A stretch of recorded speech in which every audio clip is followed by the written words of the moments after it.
जी। Hello. वो मैं आज ही आया था। बबलू भैया ने कहा था कि आपके यहाँ पे शिफ्ट हो जाओ। हाँ हाँ, वो बबलू का फ़ोन आया था मेरे पास, पर वो कह रहा था कि आप शाम तक शिफ्ट होंगे। अब अंदर आइए आप। जी।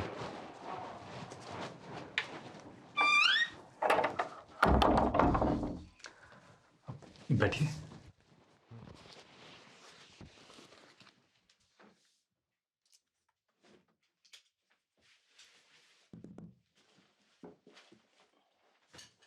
ये बैग कहाँ पे रखूँ? अभी कहीं पे भी रख दीजिए। और वैसे आपके कबर्ड में मेरा कुछ सामान है, वो मैं शाम तक निकाल लूँगा। ओके। आप यूपीएससी की तैयारी कर रहे हैं? जी हाँ। और आप? UPSC.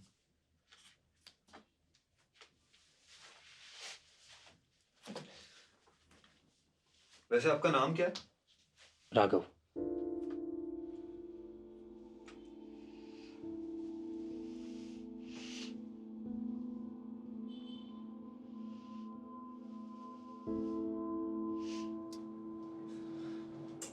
My self Shoaib.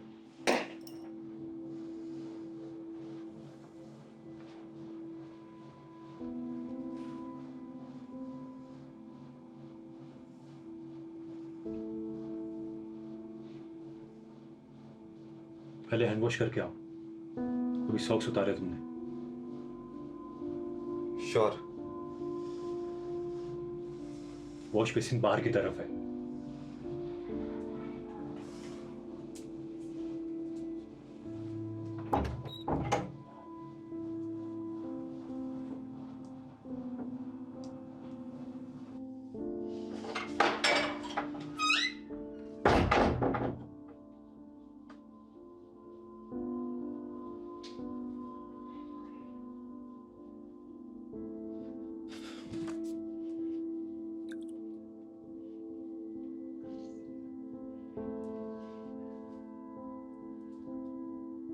Hello Bablu भैया।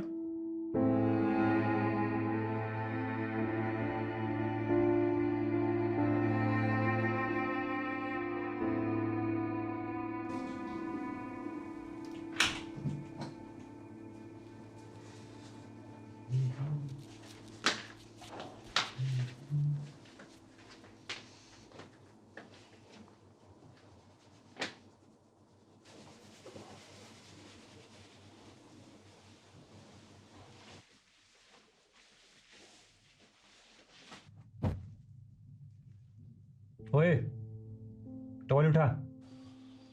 क्या? टॉवल उठा।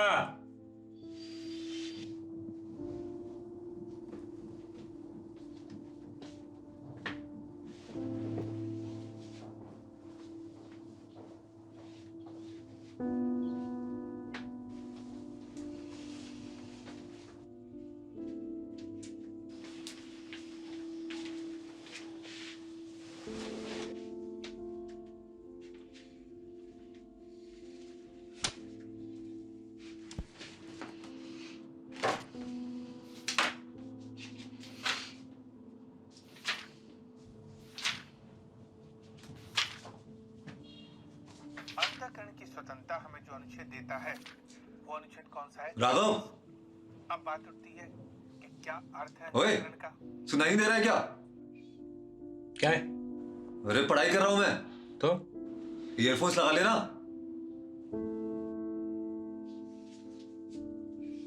ईयरफोन्स खराब है।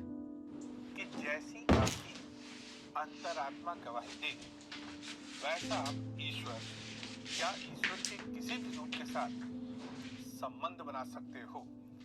अब इसका क्या अर्थ हुआ? इसका मतलब हुआ कि अगर आपको ईश्वर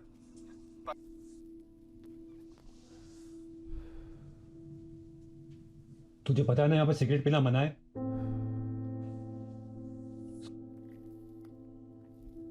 सुनाई दे रहा है क्या?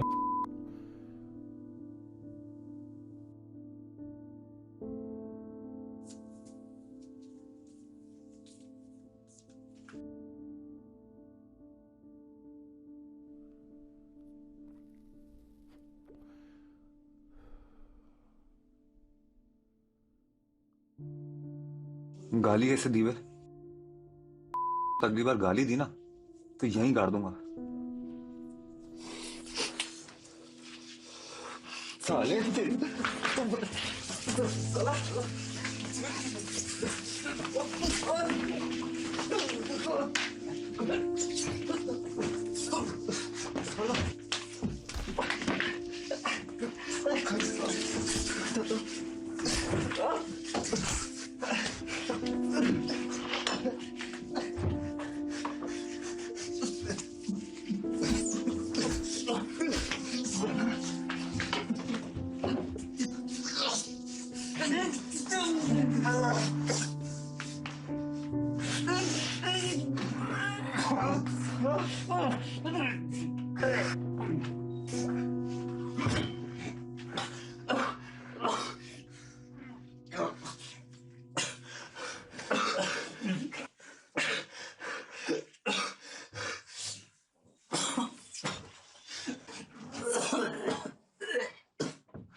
ठीक हो?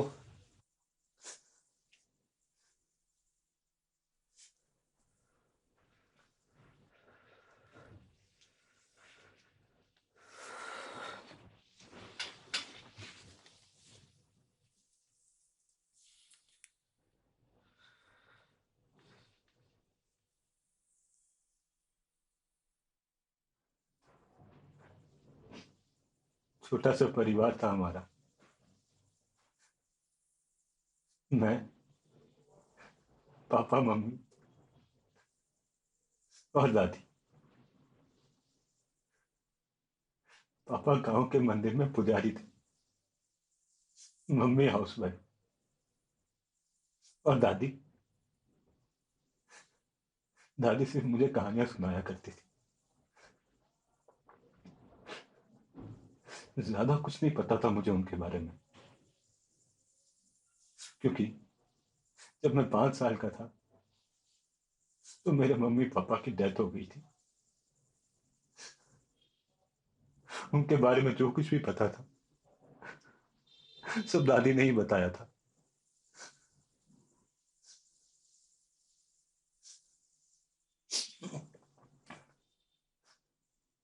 दादी बताती थी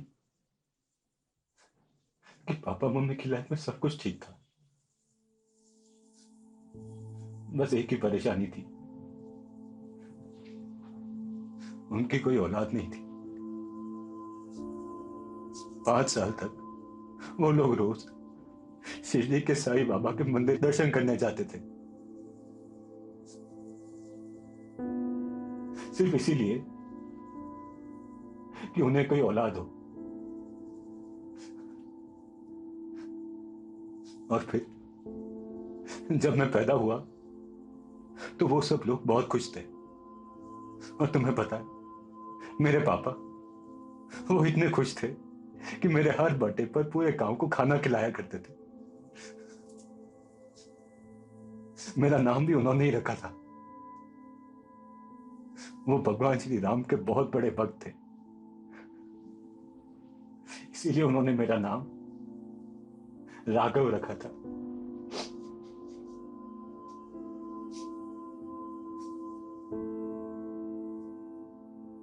पापा मम्मी ने मन्नत मांगी थी कि जब मैं 5 साल का हो जाऊंगा तो वो लोग अयोध्या जाएंगे दर्शन करने के लिए। उस वक्त मैं बहुत छोटा था और अक्सर बीमार पड़ जाया करता था, इसलिए वो मुझे अपने साथ नहीं ले गए। मुझे दादी के पास छोड़कर अयोध्या चले गए।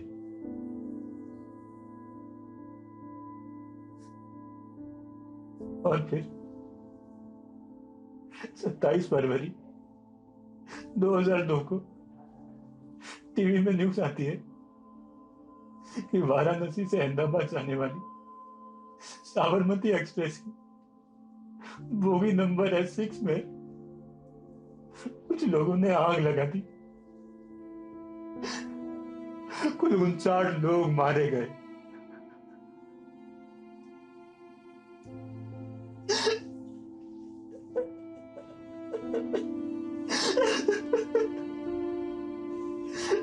दादी बताती कि पापा मम्मी की लाश तक पहुंचाना मुश्किल हो गया था।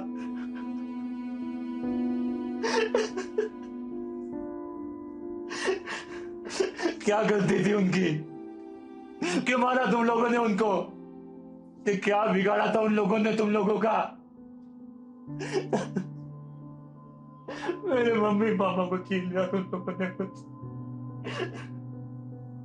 नफरत करता हूं मैं तुमसे और तुम्हारी पूरी कौम से। बिना माँ बाप की जिंदगी कैसी होती पता है तुम्हें?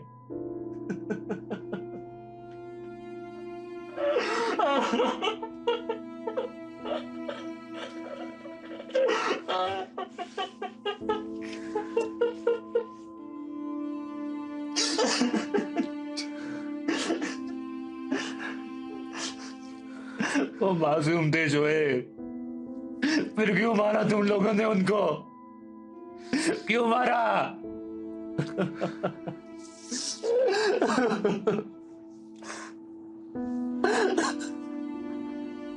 बहुत अकेला हो गया हूँ मैं इसमें।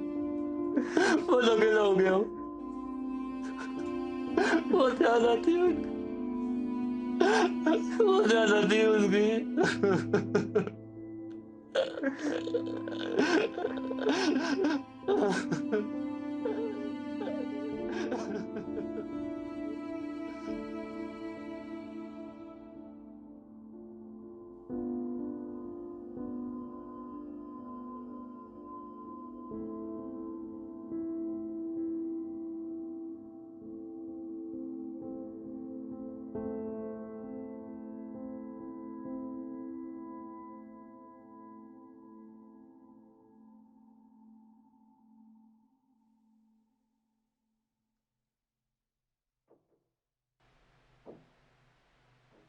मुझे पता नहीं था कि तुम भी गुजरात से हो। मेरा बचपन भी गुजरात में ही बीता है, अहमदाबाद। मैं 6 साल का था जब मेरी खाला मुझे लखनऊ लेके चली गई थी। फिर कभी जाना हुआ ही नहीं गुजरात। मेरा परिवार भी बिल्कुल तुम्हारे परिवार की तरह था। मैं, अम्मी, अब्बू और आफरीन। आफरीन मेरी छोटी बहन। वो ना अम्मी पेट से थी और उन्हें इल्म हो गया था कि लड़की ही पैदा होगी, तो उन्होंने उसका नाम आफरीन रख दिया था। अब्बू की पंचर की दुकान थी। मैं स्कूल खत्म होने के बाद उनकी दुकान पे जाया करता था। लेकिन उन दिनों मैं ज्यादा वक्त अम्मी और आफरीन के साथ ही बिता रहा था। सब कुछ ठीक चल रहा था। फिर एक दिन अब्बू दुकान से जल्दी आ गए।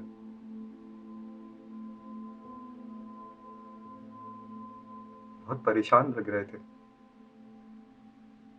अम्मी ने पूछा तो बोले कि बाहर माहौल बिल्कुल ठीक नहीं है।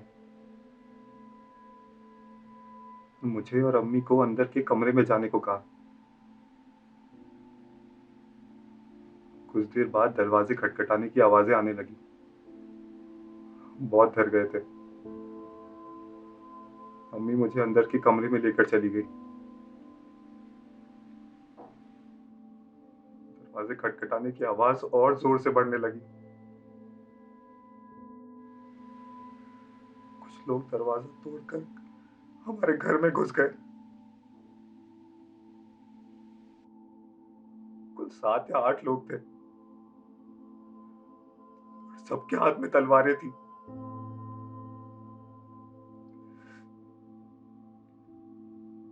मैं और अम्मी अम्मी सब कुछ देख रहे थे अंदर कमरे से।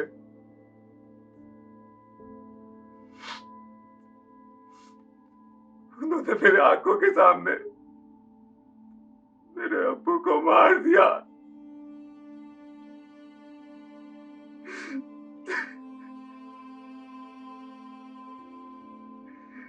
मम्मी भागी भागी कमरे से उन्हें बचाने के लिए भी गई थी,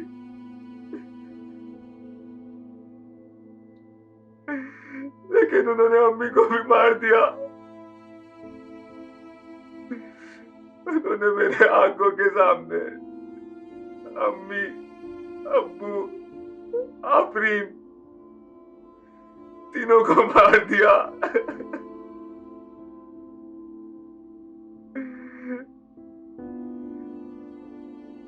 रिकॉर्ड में आया कि लगभग 790 लोग मारे गए और आफरीन का तो रिकॉर्ड में नाम तक नहीं था।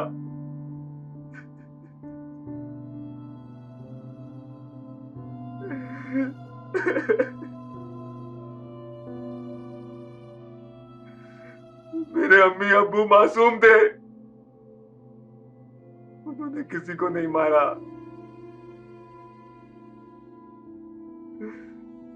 उनकी गलती केवल इतनी थी कि वो मुसलमान थे।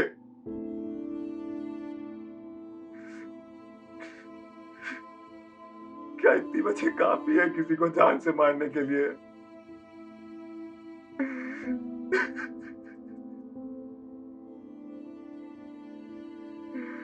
अम्मी, अब्बू,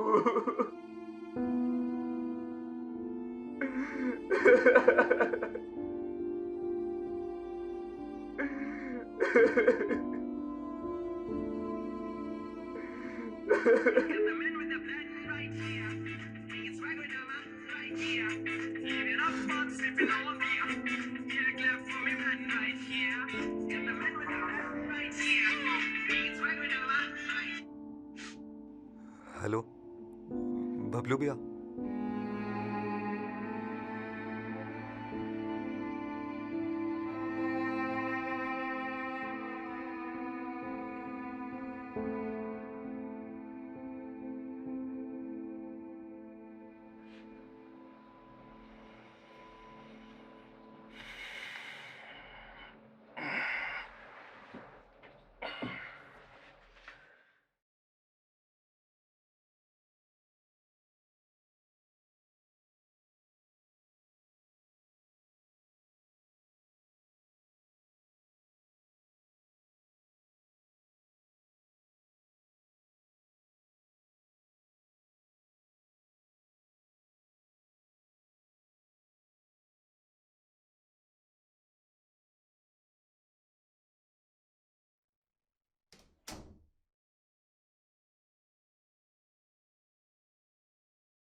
बीस साल हो गए उस बात को, लेकिन एक सवाल हर पल दिमाग में घूमता रहता है। उस दिन हाथ में तलवार लिए जो लोग मेरे घर में घुस आए थे, आखिर कौन थे वो लोग? आज तक यही मानता आया हूं कि हिंदू थे। फिर वो लोग कौन थे जिन्होंने तुम्हारे अम्मी अब्बू की जान ली? कल जब तुम्हारी कहानी पता चली तो सारी गलतफहमियां दूर हो गई। ये हिंदू, मुस्लिम, ब्राह्मण, दलित सब मरने वाले लोग होते हैं। मारने वालों का तो असल में कोई धर्म ही नहीं होता है। मेरा पूरा जीवन एक कौम से नफरत करने में गुजर गया। कभी कभी लगता है कि काश उस दिन वो लोग अम्मी अब्बू आफरीन के साथ साथ मुझे भी मार देते, क्योंकि हर दिन नफरत की इस आग में जलना मौत से भी बदतर हो जाता है। पता है हम दोनों की प्रॉब्लम क्या है? हम दोनों जितनी मोहब्बत अपने धर्म से करते हैं ना, उससे कई ज्यादा नफरत एक दूसरे के धर्म से करते हैं। तुम्हारे और मेरे बीच ये फासला शायद हमेशा ही रहेगा, फिर भी जाते जाते कोशिश करना चाहता हूँ। तुम्हारे कबर्ड में गीता पड़ी थी, उसे अपने साथ ले जा रहा हूँ और अपनी कुरान छोड़कर जा रहा हूँ। मैं जानता हूँ कि इस नफरत का इतिहास बहुत पुराना है, लेकिन हम दोनों के बीच के फासले को खत्म करने का शायद यही एक तरीका बचा है। खुदा हाफिज।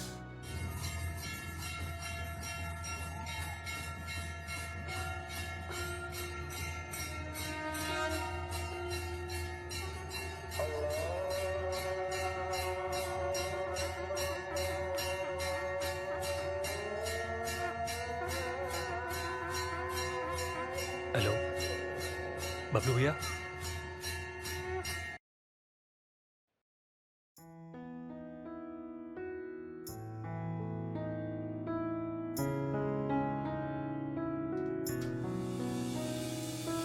तेरी खातिर सबसे लड़ता मिलता बस ना तू,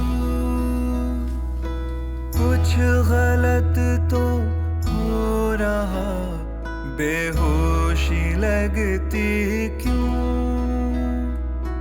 तेरी खातिर सबसे लड़ता मिलता बस ना तू, कुछ गलत तो हो रहा बेहोशी लगती क्यों। अश्क मिटा दे खुशियाँ तुला दे, हर तरफ दिल में तेरा घर। अश्क मिटा दे खुशियाँ तुला दे, हर तरफ दिल में तेरा घर।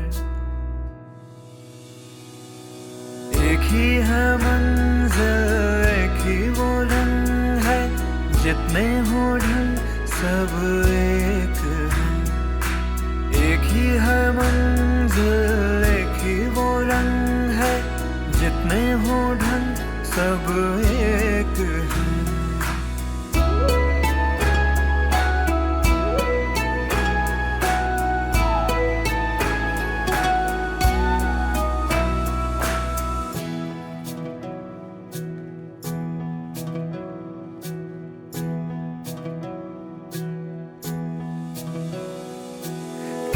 सभी एक सा करते महसूस, खुशबू तेरी इन घड़ों में होती अंगूर कैसे दिए? क्यों मजबूर। आधा किलो पैक कर दो।